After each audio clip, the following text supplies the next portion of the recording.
یہ فتنوں کا دور ہے، قرب قیامت بڑے فتنے ہیں ایمان کو لوٹنے والے۔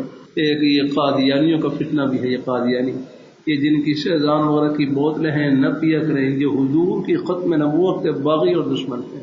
تمام مسلمانوں کا محبت کا عقیدہ کہ اللہ پاک کے پیارے حبیب صلی اللہ علیہ وآلہ وسلم آپ اللہ تعالیٰ کے آخری برگزیدہ پیغمبر، آپ جیسی پیاری ہستی نہ پہلے آئی نہ قیامت اس وقت آئے گی۔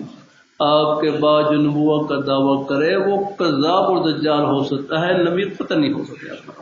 بعض کہتے ہیں ان کے اخلاق ایسے اخلاق نہیں، یہ اخلاق کے روپ میں ایمان پر ڈاکہ ڈالتے ہیں۔ ان کے جو میٹھے بول ہوتے ہیں یہ سانپ اور بچھو کے زہر سے زیادہ خطرناک ہوتے ہیں۔ ان کی چائے میں بھی زہر ہے، ان کے بسکٹ میں بھی زہر ہے۔ نہ پیا کریں گے ساتھ اللہ جو حضور کی ختم نبوت کے باغی اور دشمن ہے، وہ حضور کے غلاموں کے دوست کیسے ہو سکتے ہیں؟ ان سے جتنا بغض کا اظہار کریں گے تو اتنا ہی حضور کی ذات اقدس سے محبت میں اضافہ ہوگا۔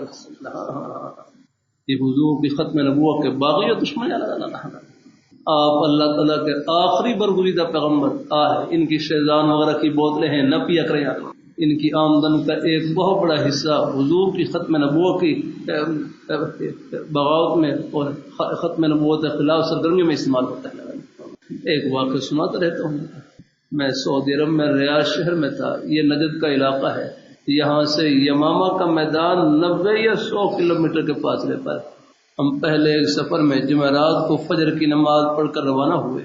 تقریباً پونا گھنٹہ سفر کرنے کے بعد اللہ تعالیٰ نے یمامہ کے میدان میں پہنچا دیا۔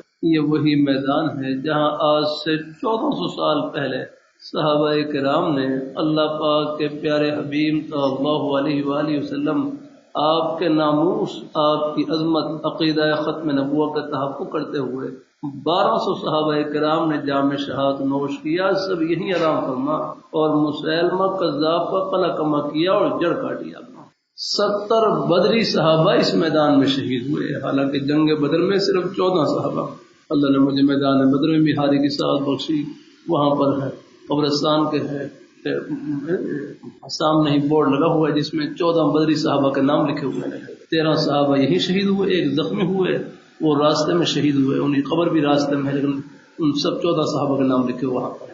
لیکن اس میدان میں یہاں 70 بدری صحابہ، 700 حافظ قرآن صحابہ شہید ہوئے، بہت بڑی قربانی لگی۔